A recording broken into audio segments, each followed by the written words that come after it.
Dans cette vidéo, nous allons voir comment intégrer des éléments multimédia, les modifier et faire des coupes pour les réduire.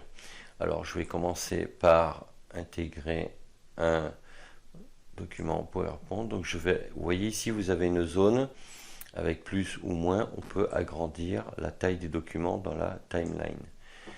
Ensuite, je vais ajouter un morceau de musique. Alors, je vais agrandir un peu le document PowerPoint. Donc, vous voyez, je me positionne à droite de l'objet qui est sélectionné, qui apparaît cerclé en jaune. Et il y a une double flèche qui apparaît. Je clique, je laisse appuyer. Et à ce moment-là, je peux y tirer le document.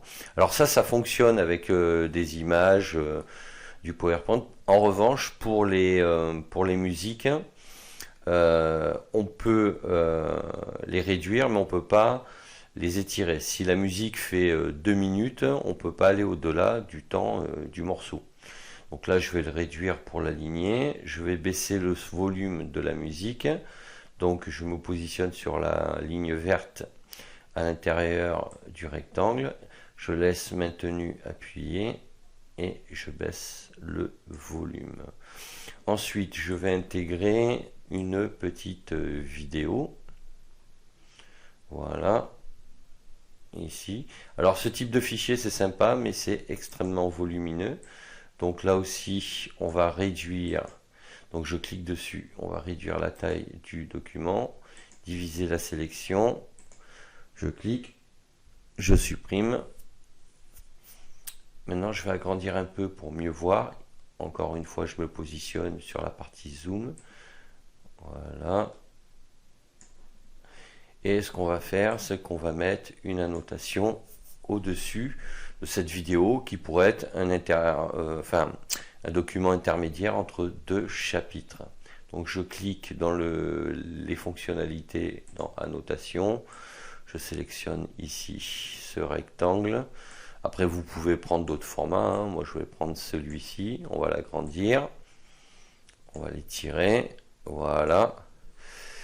Je clique sur le texte et on voit en haut à droite dans ce petit menu que c'est la lettre A qui est sélectionnée qui correspond au texte ici.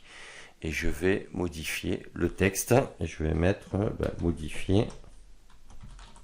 Voilà. Je clique sur le texte pour le resélectionner. Comme il se met en couleur grise par défaut, je vais sélectionner le noir. Vous voyez, on le verra mieux.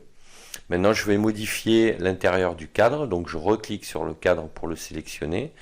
Et ici, dans le menu, j'oublie pas de venir sur la partie cadre.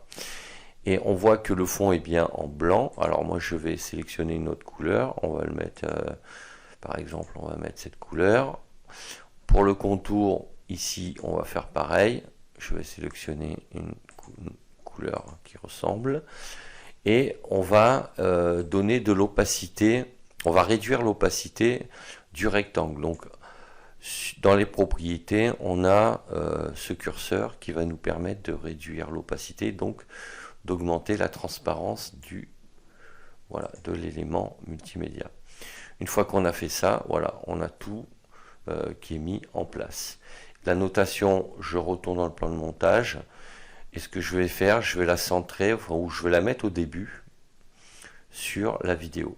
Donc quand je reviens avec le curseur au début, en le faisant glisser, si je clique sur Play dans l'écran de visualisation, on voit bien que la notation apparaît au début et disparaît quand elle n'apparaît plus ici sur le plan de montage. Maintenant, je vais faire un copier-coller. Donc, je sélectionne le document PowerPoint en bas, il s'entoure en jaune. Je reste dessus, je fais clic droit, copier. Je me mets juste après le curseur. Je fais clic droit, coller. Voilà. Et là, je le resserre sur la gauche en le faisant glisser. Et on a plusieurs documents qui ont été modifiés, transformés, réduits. Donc si cette vidéo vous a plu, n'hésitez pas à mettre un pouce bleu vers le haut, à me dire ce que vous en pensez en commentaire, à vous abonner à la chaîne. Et sachez que vous pouvez télécharger aussi gratuitement et librement mon guide Devenir formateur en ligne sur mon blog Cap sur vous.